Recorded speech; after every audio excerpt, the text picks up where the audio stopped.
So when we are factorizing quadratic polynomials, so there are two methods. First one was middle term splitting method, which is also called as factorization method. In this method,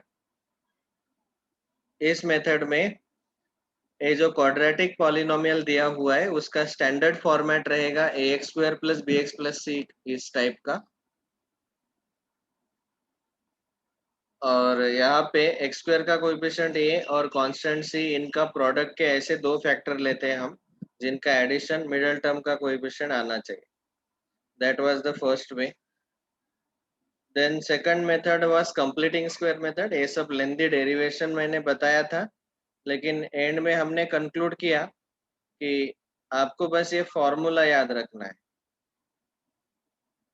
You have to remember just this formula. So in this particular formula हमने बताया था कि x square plus bx plus c is equal to a into in bracket. पहले bracket में पहला linear factor आएगा x plus b plus under root b square minus 4ac upon 2a, और दूसरा फैक्टर आएगा x plus b minus under root b square minus 4ac upon 2a. ठीक है, ये था क्वाड्रेटिक पॉलिनोमियल का डिस्कशन. बाद में लास्ट लेक्चर में हमने डिस्कस किया क्यूबिक पॉलिनोमियल. तो क्यूबिक पॉलिनोमियल का फैक्टराइजेशन करने के लिए आपको लास्ट स्टेप में तीन लीनियर पॉलिनोमियल्स मिलेंगे, और वहाँ पे स्टेप 1 है hit and trial and step 2 is division. एक एग्जांपल मैंने सॉल्व करके बताया और बोला था कि हिट एंड ट्रायल में हमें क्या करना है, +-1 +-2 +-3 एंड +-हाफ, इन सारे नंबर्स को x के जगह सब्स्टिट्यूट करके देखो पॉलिनोमियल में, और जिस वैल्यू के लिए आंसर 0 आता है that will be the root और 0 of polynomial, and from that root we will get a factor. अगर a रूट है तो x माइनस a फैक्टर रहता है. ये हमारा फैक्टर थ्योरम है. तो वहां से हमें पहला फैक्टर मिल जाता है, and then to get remaining factors we take the division. Okay, ये जो पहला फैक्टर मिला है उससे हम गिवन पॉलिनोमियल को डिवाइड करेंगे. डिवाइड करने के बाद अभी आपको क्लियरली समझ में आ सकता है यहाँ पे कि क्यूबिक पॉलिनोमियल को अगर लीनियर पॉलिनोमियल से डिवाइड किया तो डिवीजन क्वाड्रेटिक पॉलिनोमियल आएगा. तो वहाँ पे इस फॉर्मूला में हमने डाला तो ऑफ कोर्स रिमाइंडर यहाँ पे 0 रहेगा क्योंकि ये x-1 फैक्टर है, and we will get the product like this. और फिर ये एक लीनियर एक क्वाड्रेटिक पॉलिनोमियल में मिला हमें, लेकिन हमें फाइनल आंसर में लीनियर चाहिए, तो इस क्वाड्रेटिक को फिर से फैक्टराइज करो. तो उसके फैक्टर्स हमने मिडिल टर्म स्प्लिटिंग मेथड से ओरली सॉल्व किए थे उस शॉर्टकट से. ओके, आज थोड़ा सा मैं यही डिस्कशन जो है I will take it more systematically, कि ये जो स्टेप 1 है ये हिट एंड ट्रायल में हमने ये +-1 +-2 +-3 +-हाफ कैसे लिया, कहाँ से आया वो, that we will discuss first. And also division में एक सिंथेटिक डिवीजन का शॉर्टकट डिवीजन का मेथड भी हम डिस्कस करेंगे, so that we can solve any question very easily. So everyone should pay proper full attention. If there are any doubts in between, raise the hand. किसी को अगर कुछ doubt है बीच में तो हैंड रेज कर लेना. ओके,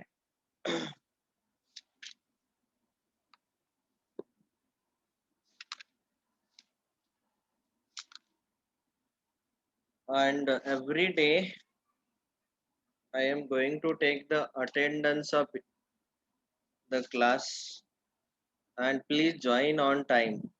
ओके, जैसे अभी आज प्रथमेश गोरे, प्राची पवार, ओम प्रकाश पाटिल, ये 3-4 स्टूडेंट लेट हो गए. और बेटा वैभव भोजे, आप बीच में क्यों गायब हो गए, नेटवर्क अच्छा नहीं है क्या? नेटवर्क का प्रॉब्लम है थोड़ा. हाँ, तो थोड़ा अच्छे रेंज में बैठो बेटा, जहाँ पे अच्छा नेटवर्क आता है वैसे वैसे जगह बैठो. So today onwards I am going to mark the attendance in my notebook like this. यहाँ पे मेरे पास जो नाम लिखे हैं वो सारे हैं, इसमें खाली एक एक्स्ट्रा डालना पड़ेगा, ओम प्रकाश पाटिल. ओम प्रकाश, आपका स्कूल का नाम क्या है बेटा?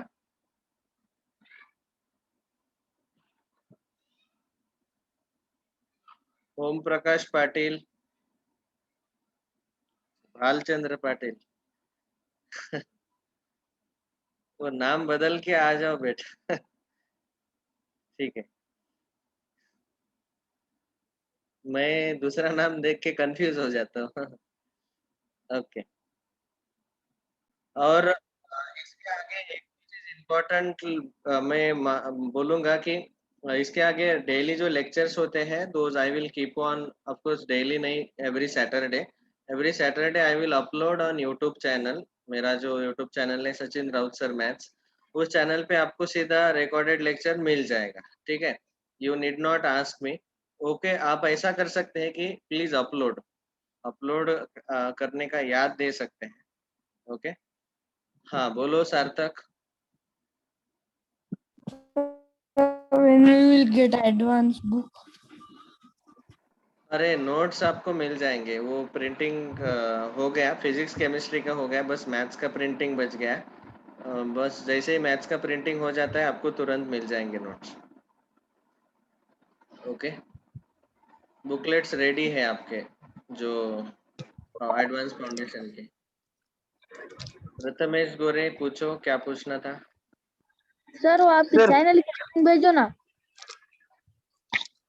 अरे नाम बताया ना, सचिन राउत सर मैथ्स।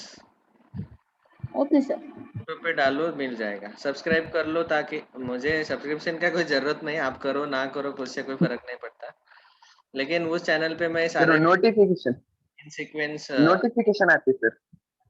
हाँ वो ठीक है।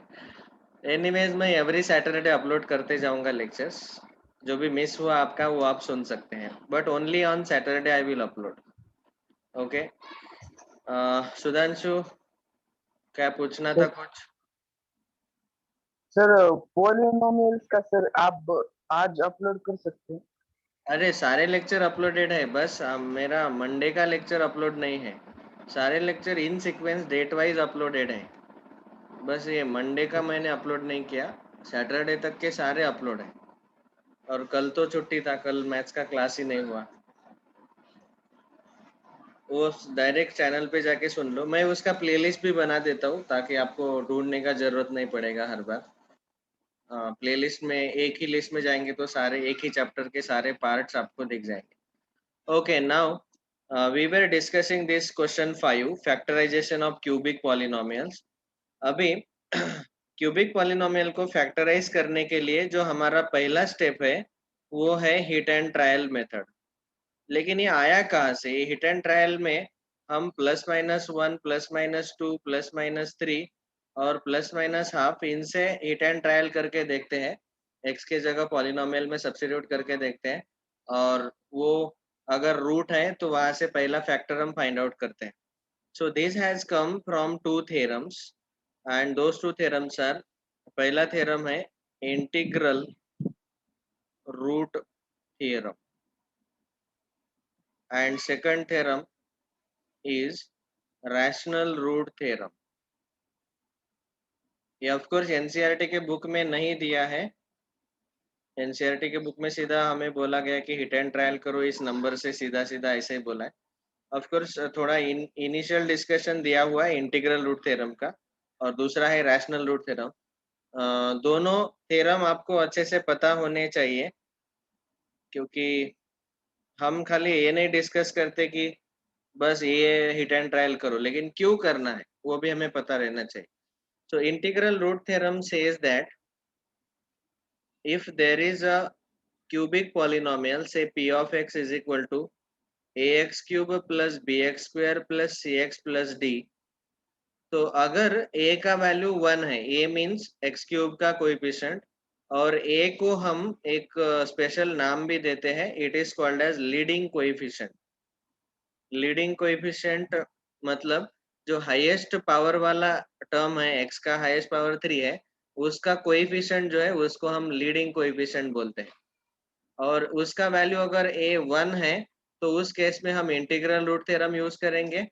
और इस पॉलिनोमियल में p of x is equal to ax cube plus bx square plus cx plus d, इसमें अगर a नॉट इक्वल टू 1 है, अदर देन 1 है, तो फिर उस केस में हम रैशनल रूट थ्योरम यूज करते हैं। Okay, Now I will directly explain with an example so that you can understand this particular theorem very nicely. इनका स्टेटमेंट मैं लिख के नहीं दूंगा दोनों थ्योरम का, हम डायरेक्टली उसका एप्लीकेशन करेंगे, क्वेश्चन कैसे सॉल्व करना है वही डिस्कस करेंगे. बस आपको समझो, फॉर एग्जांपल अभी एक पॉलिनोमियल में लिख के दे रहा हूँ जिसमें कोएफिशिएंट x क्यूब का कोएफिशिएंट 1 है. सो से x cube minus 6x square plus 11x minus 6. This is a polynomial given to us. अभी इसमें आपको बस क्या करना है कि जो कांस्टेंट टर्म है, कांस्टेंट टर्म यहाँ पे है -6. कांस्टेंट टर्म मतलब जिसमें x का पावर 0 रहता है. यहाँ x का पावर कुछ नहीं, मतलब x का पावर 0 है, वो आपको पता है पहले से. It is called as constant term. देखो यहाँ पे here this particular term a is called as coefficient of x cube, उसको लीडिंग कोएफिशिएंट भी बोलते हैं. b is coefficient of x square, c is coefficient of x and d is called as constant. तो यहाँ पे -6 is a constant term. तो ये जो कांस्टेंट है बस उसके सारे ऑल पॉसिबल फैक्टर्स आप ले लो. तो 6 या फिर -6, इसके सारे ऑल पॉसिबल फैक्टर्स, और वो सारे फैक्टर्स जो है वो उनका लिस्ट अगर आप बनाएंगे, ऑफ कोर्स हमें सारे इंटीजर फैक्टर लेने हैं. तो 6 का फैक्टर जो है एक +1 आता है, दूसरा -1 भी हम ले सकते हैं. ओके, फैक्टर्स मतलब जिनके टेबल में 6 आएगा, 6 या -6, +-6 दोनों भी ले सकते हैं. +-2 इसके टेबल में भी 6 आता है. बाद में +-3 इसके टेबल में भी वो 6 आता है. So all possible, बाद में +-6. So all these are actually possible values which we can substitute at the place of x in the polynomial and find out whether it is a root. तो hit and trial method में इसीलिए मैंने in general बोल दिया था कि +-1, +-2, +-3, +-, अब इतना हम जनरली चेक करते हैं तो उसी में आंसर आ ही जाता है. आंसर आ जाता है मतलब पॉलिनोमियल में हम ये सारे सब्स्टिट्यूट करके देखते हैं. +1 पहले सब्स्टिट्यूट करके देखा, ये जो कांस्टेंट टर्म है उसी के जो फैक्टर्स है, यहाँ पे 6 लिखता हूँ मैं, 6 के सारे पॉसिबल फैक्टर्स, वो फैक्टर्स में हम माइनस वाले भी लेते हैं. +1 -1, +2 -2, +3 -3, +6 -6, ये सारे हम सब्स्टिट्यूट करके देखते हैं x की जगह. अगर हमने x की जगह 1 सब्स्टिट्यूट करके देखा तो यहाँ आंसर आएगा 1 cube -6 into 1 square plus 11 into 1 -6. So this will be 1 -6 plus 11 -6. 11 plus 1 12 and -6 -6 -12. Answer is 0. इसका मतलब 1 इज अ रूट. और अगर 1 रूट है, if 1 is a root we can say that x minus 1 is a factor.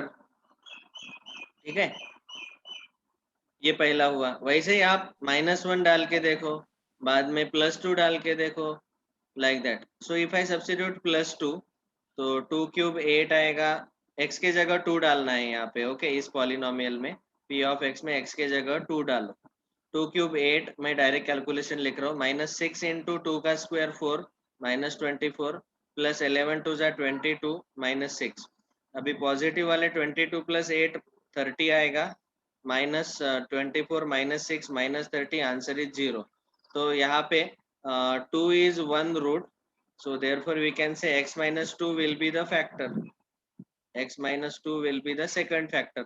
इसका मतलब कभी कभी अगर आपको इन नंबर में से तीनों फैक्टर इंटीग्रल रूट थ्योरम का यूज करके आपने अगर सब्स्टिट्यूट करके देखा और ऐसे तीनों फैक्टर्स मिल गए. अभी तीसरा वाला डिस्कस करता हूँ, x is equal to 3. Okay, पहले हमने x equal to 1 सब्स्टिट्यूट करके देखा, दूसरा x equal to 2 सब्स्टिट्यूट करके देखा, यहाँ पे x equal to 3 सब्स्टिट्यूट करके देखते हैं.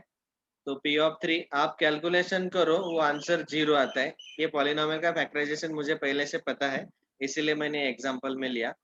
तो हम बोल सकते हैं कि 3 is a root, therefore x minus 3 will be the factor. तो यहाँ पे सीधा सीधा हम लिख सकते हैं कि polynomial p of x is equal to x cube minus 6x square plus 11x minus 6, इसका फैक्टराइजेशन आएगा x minus 1 into x minus 2 into x minus 3. देखो मुझे इस केस में सेकंड स्टेप डिवीजन का जरूरत भी नहीं पड़ा।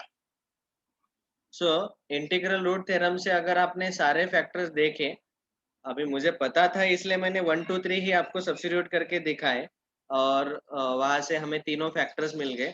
तो हम डायरेक्टली फर्स्ट स्टेप में ही हिट एंड ट्रायल के स्टेप में ही फैक्टर्स लिख सकते। ओके, आपको डिवीजन का स्टेप करने का जरूरत भी नहीं पड़ेगा। लेकिन हाँ, अगर बहुत सारे फैक्टर्स आते हैं, यहाँ पे देखो कौन कौन से फैक्टर्स थे, +-1 +-2 +-3 +-6, टोटल 8 रूट्स आ सकते हैं। ये पॉसिबल रूट्स है, इसलिए इनको बोला गया integral root theorem. This theorem gives integer values which can be possible roots of the given polynomial। ये पॉसिबल रूट्स आ सकते हैं, उनको हमें x के जगह सब्स्टिट्यूट करके देखना है और पॉलिनोमियल का वैल्यू 0 आता है कि नहीं ऐसे चेक करना है। अगर 0 आता है तो वो रूट आएंगे, रूट मतलब 0 ऑफ पॉलिनोमियल आएंगे और फिर वहां से हमें फैक्टर मिल जाएगा। और डायरेक्टली तीनों एक साथ मिल गए तो बहुत अच्छा, नहीं मिलते हैं तो फिर आप स्टेप 2 करके देखो। स्टेप 2 हमारा डिवीजन का रहता ही है, तो उसमें देखो अभी अभी हमें पहला फैक्टर मिला x-1, फिर यहाँ आगे अगले वाले फैक्टर हमें पता नहीं है ऐसा अज्यूम करो। तो फिर इस केस में हम ये जो गिवन पॉलिनोमियल है x³ - 6x² + 11x - 6, उसको हम x-1 से डिवाइड करेंगे। तो x² से डिवीजन होगा x² into x, x² into -1 -x², minus plus ये cancel, -6x² + x² -5x² + 11x - 6। अभी x को कितने से मल्टीप्लाई करेंगे तो -5x² आएगा, -5x, तो -5x² -5x, subtraction, sign change, 11 + 5x, 16x - 6 नीचे ले लिया, देन 16 + 16 से मल्टीप्लाई करो, सो 16x -16 -16 नहीं, फैक्टर आना चाहिए, कुछ तो कैलकुलेशन गलत हुआ है लगता है। -5x² into x³ x² into -1 -x², ये x³ -x³ cancel, x² into -6 -5 आएगा और 11x नीचे -6 नीचे ले लिया। ओके, -5x से किया है +11x + 5x 16x। वो ओके, +5x आता, आपने -5x लिखा है। माइनस माइनस प्लस हो जाता है। सर वो सेकंड स्टेप में, सेकंड स्टेप में तो वो 5x के into नीचे। x, ये +5x आता है, सॉरी ये बाय मिस्टेक माइनस हो गया, क्योंकि रिमाइंडर 0 आना ही चाहिए, वो आपको पता है क्योंकि x-1 फैक्टर है। रिमाइंडर 0 नहीं आ रहा है मतलब हमारा डिवीजन गलत हो गया। सो 11 - 5x 6x -6 नीचे ले लिया, अभी +6 से मल्टीप्लाई करो तो 6x - 6 आएगा, सब्ट्रैक्शन लेने के बाद रिमाइंडर 0 और x² अभी फैक्टर हमारा जो फॉर्मूला है, formula is dividend is equal to divisor into quotient plus remainder. Remainder तो 0 ही है, डिवाइजर है x-1 और कोशेंट मिला x² - 5x + 6। अभी 6 के ऐसे दो फैक्टर जिनका एडिशन -5 है, तो -3 -2, so directly we can write remaining factors will be x - 2 into x - 3। That's all. So this is the factorization. ये आप कर सकते हैं अगर आपने बस एक ही फैक्टर फाइंड आउट किया, x-1 यहाँ तक ही सॉल्व किया। लेकिन इंटीग्रल रूट थ्योरम में जैसे आपको पता है कि ये सारे पॉसिबल रूट्स है, तो आप सब्स्टिट्यूट करके देखो, उसमें से तीनों मिल गए तो बहुत अच्छा, नहीं तीनों मिलते हैं तो फिर ये श्योर शॉर्ट मेथड है कि जो पहला फैक्टर मिला उससे डिवाइड करो और जो कोशेंट है that can be further factorized to get the remaining two factors। बचे हुए दोनों फैक्टर मिलने के लिए आप इसको फर्दर फैक्टराइज करो। तो फिर हमें वो इंटीग्रल रूट थ्योरम में सिर्फ हाँ, 1 2 3 पॉजिटिव 1 2 3 लेने के और कोई नहीं ले सकते। इंटीग्रल रूट्स ही लेने हैं जो इंटीजर वैल्यूज है 6 के, जो कांस्टेंट टर्म है 6, इसके ऑल पॉसिबल फैक्टर्स। तो 6 के कौन कौन से फैक्टर आते हैं, 1 2 3 6, और उनको प्लस माइनस लेना है। Okay, they will be all possible roots. Sir हाँ बोलो। पर हमें फिर 8 बार ये करना पड़ेगा ना, रूट ऑफ हाँ, polynomial. Yes that is there, इसीलिए मैं बता रहा हूँ कि अगर फॉर्चुनेटली आपको एक साथ तीनों नंबर के लिए पॉलिनोमियल का आंसर ये 0 आया वैल्यू, तो बहुत अच्छा। अगर 0 नहीं आता है so better use the second step which is a sure short step. Okay, 8 बार वैल्यू सब्स्टिट्यूट करके बहुत टाइम पास हो जाएगा, so better to take this division. Of course अभी मैं डिवीजन का एक शॉर्टकट वे स्टेप 2 में जो डिवीजन हमने लिया, तो उसका सिंथेटिक डिवीजन करके एक शॉर्टकट वे है, वो बताने वाला हूँ। Please listen it very attentively. This is there in Maharashtra board also. Maharashtra board वाले जो भी स्टूडेंट्स है, आपको भी ये सिंथेटिक डिवीजन है, तो ये अच्छे से ध्यान से सुनो। यहाँ पे polynomial rational x cube minus 6x square plus 11x minus 6, ये पॉलिनोमियल है, और इसको हम डिवाइड कर रहे, divided by x minus 1। So whenever we are given like this division, सबसे पहले सिंथेटिक डिवीजन यूज करते वक्त पहला इंपॉर्टेंट चीज ये है कि जो डिवाइजर है वो लीनियर रहना चाहिए, और हमारे फैक्टराइजेशन में फॉर श्योर डिवाइजर लीनियर ही रहता है। अभी जो डिवाइजर लीनियर है उसमें डिवाइजर को इक्वल टू 0 ले लो, डिवाइजर जो है उसको इक्वल टू 0 ले लो, और वहां से जो x का वैल्यू आता है 1, वो ऐसे लिखो, उसके राइट में एक वर्टिकल लाइन खींचो और एक लाइन छोड़ के नीचे एक हॉरिजॉन्टल लाइन खींचो। उसके बाद ये जो पॉलिनोमियल डिविडेंड है उसमें सारे टर्म्स अवेलेबल है क्या चेक करो। सारे टर्म्स मतलब सारे पावर वाले, एक्स क्यूब वाला है सबसे बड़ा, उसके बाद एक्स स्क्वायर वाला, उसके बाद एक्स वाला, और उसके बाद एक्स का पावर 0 वाला। तो पावर 3 से लेके पावर 0 तक सारे टर्म्स अवेलेबल है क्या चेक करो। अगर नहीं है, समझो आपको ऐसे दिया है x cube minus x square plus 1, इसमें एक्स वाला टर्म नहीं है, तो आपको उसको ऐसे लिखना है x cube minus x square plus 0 into x plus 1, ऐसे लिखो। जो अवेलेबल नहीं है, सारे पावर सीक्वेंस में आने चाहिए, लार्जर पावर से एक्स का पावर 0 तक। Okay, this is called as standard form of the polynomial. Standard form में हमें पॉलिनोमियल को लिखना है, जिसमें एक आधा पावर अगर मिसिंग है हाईएस्ट पावर से लेके 0 तक, तो वहाँ कोएफिशिएंट हमें 0 लिखना जरूरी है। उस टाइप के क्वेश्चन में लूंगा आगे। अभी फिलहाल सारे कोएफिशिएंट अवेलेबल है, तो हम क्या करेंगे, ये सारे जो कोएफिशिएंट है, एक्स क्यूब का कोएफिशिएंट 1, इसी 1 के रो में इस वर्टिकल लाइन के राइट में लिखना है। एक्स स्क्वायर का कोएफिशिएंट -6, एक्स का कोएफिशिएंट 11, और कांस्टेंट टर्म -6, ये हमने लिख लिया। एक्चुअली स्पीकिंग ये 9 स्टैंडर्ड में आपको ऐसे भी दिया है महाराष्ट्र बोर्ड के, कि इसी पॉलिनोमियल को आप ऐसे लिख सकते हैं 1, -6, 11, -6, और इस फॉर्मेट को हम बोलते हैं कोएफिशिएंट फॉर्म। कोएफिशिएंट फॉर्म, ठीक है। अभी ये कोएफिशिएंट फॉर्म में जो कोएफिशिएंट है उनको हमने ऐसे राइट में लिख लिया। यहाँ पे जो पहला फैक्टर है, पहला जो कोएफिशिएंट है 1, उसको नीचे ले लो, फिर इस 1 के साथ इस 1 को मल्टीप्लाई करो, 1 इंटू 1 1। ये जो मल्टीप्लिकेशन का आंसर है अगले वाले कोएफिशिएंट के नीचे लिखो। यहाँ पे इन दोनों का एडिशन करो, -6 plus 1 that is -5। we do addition here, then we multiply -5 into 1 -5, और इन दोनों का एडिशन लेते हैं 11 plus -5 plus 6, again multiply 6 into 1 +6 -6 plus 6 0। सो यहाँ पे जैसे मैंने बताया कि we are adding and then multiplying, then again addition multiplication, addition multiplication, addition, like this। आखिरी में हमेशा रिमाइंडर इस पर्टिकुलर केस में 0 ही आएगा, ये आखिरी वाला जो है वो रहता है रिमाइंडर।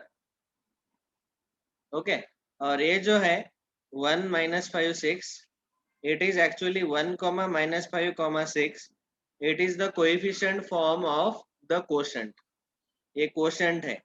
तो अभी आप डायरेक्टली ऐसा लिखेंगे x³ - 6x² + 11x - 6 is equal to divisor x - 1 into quotient. Quotient लिखते वक्त यहाँ पे जो सबसे राइट वाला नंबर है वो कांस्टेंट टर्म है, 5 जो है -5 वो x का कोएफिशिएंट है, और 1 जो है वो x² का कोएफिशिएंट है, 1 इंटू x²। x² लिखा तो भी चलेगा, 1 लाइन नहीं लिखा तो भी चलेगा। सो राइट से लेफ्ट में जाते जाते आपको ये लिखना है कांस्टेंट टर्म, ये x का कोएफिशिएंट, ये x² का कोएफिशिएंट, ऐसे। तो x - 1 इंटू x² - 5x + 6 ये आया आपका कोशेंट।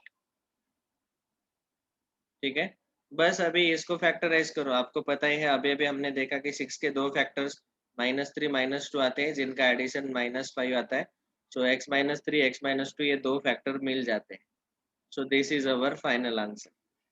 सो डिवीजन वाला ये जो मेथड है, आप जितना ज़्यादा प्रैक्टिस करेंगे उतना आपको ये पसंद आने लगेगा। You will remember it very easily. अब ये लॉन्ग डिवीजन जो है बहुत सारे मिस्टेक हो सकते हैं हर बार। So this is very fast method. Okay, so this was integral root theorem, जिसमें लीडिंग कोएफिशिएंट 1 रहता है।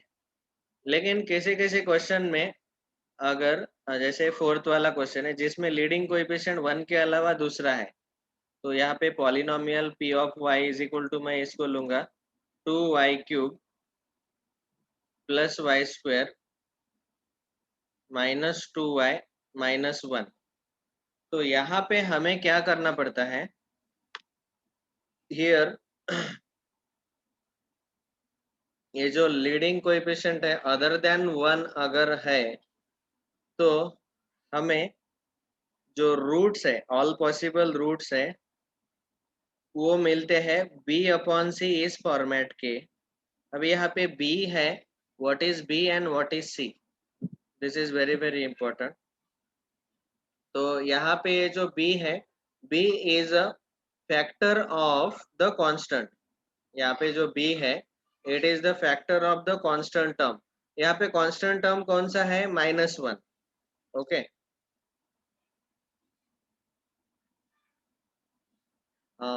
सॉरी, हियर रूट जो है वो b/c इस फॉर्मेट के रहते हैं, and b it is a factor of the leading coefficient, factor of leading coefficient,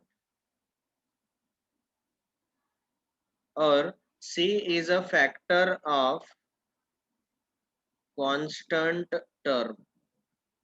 अभी यहाँ पे इसका मतलब b जो है इस पर्टिकुलर एग्जांपल में it is factor of the leading coefficient 2। तो 2 के फैक्टर्स मतलब b के ऑल पॉसिबल वैल्यूज आ सकते हैं। 2 के ऑल पॉसिबल फैक्टर्स लिखो, 2 के factors +-1 and +-2, and c in this case will be the factor of the constant term -1। -1 के ऑल पॉसिबल फैक्टर आएंगे +-1, और हमें पॉसिबल रूट्स जो है वो कौन से लेने हैं, possible roots are b/c, b और c इन दोनों का डिवीजन। तो अभी देखो +-1 डिवाइडेड बाय +-1, तो +-1 आंसर आएगा। 2 डिवाइडेड +-2 डिवाइडेड बाय +-1, तो +-2 आंसर आएगा। डिवीजन ले लो आप, 1/1 1/-1, 2/1 2/-1।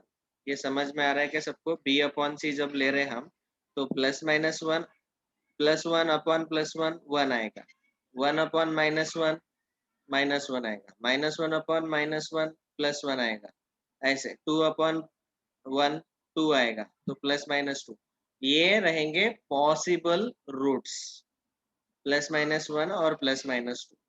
तो आपको याद रखना है कि अगर लीडिंग कोएफिशिएंट 1 के अलावा दूसरा कुछ है, तो रूट्स b/c फॉर्मेट के आते हैं। इसमें b है लीडिंग कोएफिशिएंट के फैक्टर्स और सी है कांस्टेंट टर्म के फैक्टर्स। यहाँ लीडिंग कोएफिशिएंट 2 है तो 2 के फैक्टर्स यहाँ आएंगे। ये क्या है ना बेटा, ये पॉसिबल रूट्स है। अभी इसका मैंने सब कुछ डायरेक्ट शॉर्टकट ये बता दिया आपको कि अगर दोनों थ्योरम आपको समझ में नहीं आए फिर भी हमारे सारे क्वेश्चन 9 स्टैंडर्ड लेवल के सारे क्वेश्चन, इवन 10 स्टैंडर्ड के भी क्वेश्चन इनसे सॉल्व हो जाते हैं। ये शॉर्टकट है कि ठीक है, आप +-1 +-2 +-3 एंड +-हाफ इतना सब्स्टिट्यूट करके देखो x के जगह या फिर y के जगह, और फिर 0 आता है क्या पॉलिनोमियल का वैल्यू वो चेक करके देखो। बस इतना भी सब्स्टिट्यूट करके देखेंगे तो काफी है। लेकिन रैशनल रूट थ्योरम और इंटीग्रल रूट थ्योरम इसलिए बताए कि वो क्यों आया, उसका रीजन बताने के लिए। और दूसरा चीज ये कंफर्म है कि इसमें से ही एक जीरो ऑफ पॉलिनोमियल या रूट ऑफ पॉलिनोमियल आएगा, +-1 या +-2, ये कंफर्म है। ये इन जनरल ऑब्जर्वेशन है कि हाँ, हिट एंड ट्रायल में जनरली यही मिलते हैं, +-1 +-2 +-3 +-हाफ, ये मिलते हैं जनरली। इसीलिए मैंने शुरू में जब एग्जाम्पल सॉल्व करते वक्त बोला कि हिट एंड ट्रायल ये करके देखो। Okay, but these are sure that +-1 या +-2 में से कोई तो एक रूट ऑफ पॉलिनोमियल जरूर आएगा, इन चारों में से एक। ओके, अभी इसके अगले स्टेप जो है वो आप सॉल्व करके देखो। +-1 या फिर +-2 इसमें से कोई तो एक सब्स्टिट्यूट करके देखो, 0 आता है क्या पॉलिनोमियल, कौन से वैल्यू के लिए 0 आता है वो चेक करके देख लेना। Have you understood both the theorems, integral root theorem and rational root? किसी को कोई डाउट है क्या? बोलो Prathamesh. Sir rational root theorem के बाद ये इतना होने के बाद बाकी का डिवीजन सेम है। डिवीजन सेम है बेटा, बाकी के स्टेप सेम ही है। अभी अगला स्टेप क्या रहेगा, ये 1 और 2 - 2 हम ऐसे पॉलिनोमियल में सब्स्टिट्यूट करके देखेंगे। अगर आंसर 0 आया तो वो हमारा फैक्टर रहेगा।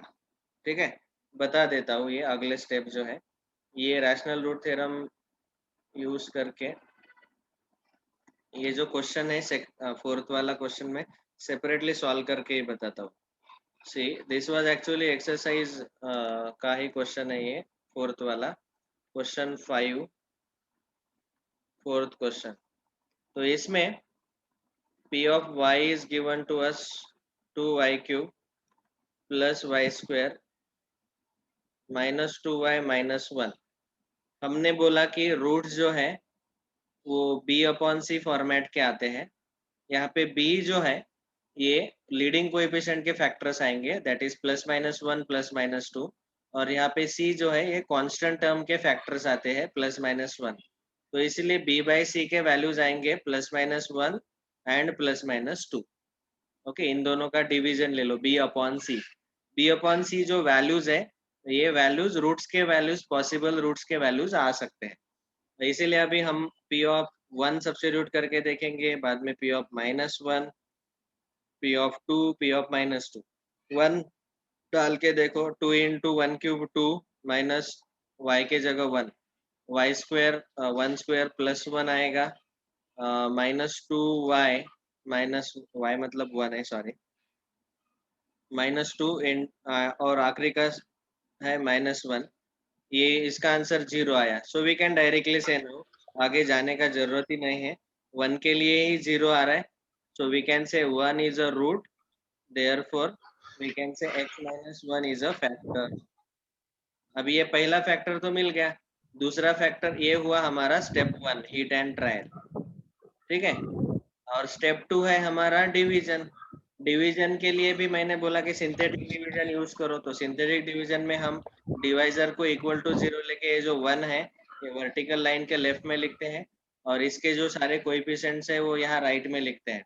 कोएफिशिएंट आएंगे 2, 1, -2 -1। पहला कोएफिशिएंट नीचे ले लो, 2 एज इट इज नीचे, 2 1 = 2, 1 यहाँ एडिशन, 1 + 2 3, यहाँ मल्टीप्लीकेशन, 3 1 = 3, -2 + 3 -1, -1 × 1 माइनस, सब +1 सॉरी ये +1 आएगा, 1 × 1 +1, -1 + 1 0। 0 इज द रिमाइंडर, ये कैपिटल R लिख दिया मैंने रिमाइंडर। और ये 3 जो है they will play the role of coefficient of quotient. Quotient में ये कोएफिशिएंट का काम करेंगे। ये +1 जो है वो +1 ही रहेगा, 3 जो है वो x का कोएफिशिएंट आएगा, और 2 जो है वो 2x स्क्वायर का कोएफिशिएंट आएगा। So this is our quotient. Now we can directly write x में यहाँ पे y लेना पड़ेगा, 2y cube plus y square minus 2y minus 1, इसका आंसर आएगा पहला फैक्टर, ये सॉरी y माइनस 1 आएगा, x नहीं है यहाँ पे। y minus 1 will be the first factor जो हमें हिट एंड ट्रायल से मिला, और ये कोशेंट मिला हमें 2y square plus 3y plus 1। अभी इसको फर्दर फैक्टराइज करना है, तो 2y square plus 3y plus 1 को फैक्टराइज करने के लिए आपको क्वाड्रेटिक 2 1 जा 2 के ऐसे दो फैक्टर जिनका एडिशन 3 है, तो ये 2 1 जा आएगा 2 प्लस 2n प्लस 1। अभी इस क्वाड्रेटिक को आप फैक्टराइज करो, 2y square plus 2y plus y plus 1 common ले लो दो टर्म से, y minus 1 into 2y common लिया तो ब्रैकेट में y प्लस 1 प्लस 1 कॉमन लिया तो ब्रैकेट में y प्लस 1। सो एक ब्रैकेट में 2y प्लस 1 और दूसरे ब्रैकेट में, सो अगले स्टेप में आएगा y माइनस 1 इंटू एक ब्रैकेट में 2y प्लस 1 और दूसरे ब्रैकेट में y प्लस 1। ये रहेगा फाइनल आंसर। ठीक है, तो ये क्वाड्रेटिक को कैसे फैक्टराइज करना है स्टेप बाय स्टेप आपको मैंने पहले ही पढ़ाया है, वो आपको पता रहना चाहिए। Has everyone understood now? Yes, sir. Sir, हाँ बोलो। so we have to use integral root theorem or rational root theorem, or we can directly use that plus minus 1 you आप have told directly first that. कर सकते हैं, लेकिन यहाँ पे integral root theorem और रैशनल रूट थ्योरम से जो रूट्स मिलते हैं वो श्योर शॉर्ट रहते हैं, उसमें से किसी एक के लिए 0 आता ही। ओके, ये आप यूज करो, ये इन जनरल बताया मैंने। You decide as per the question.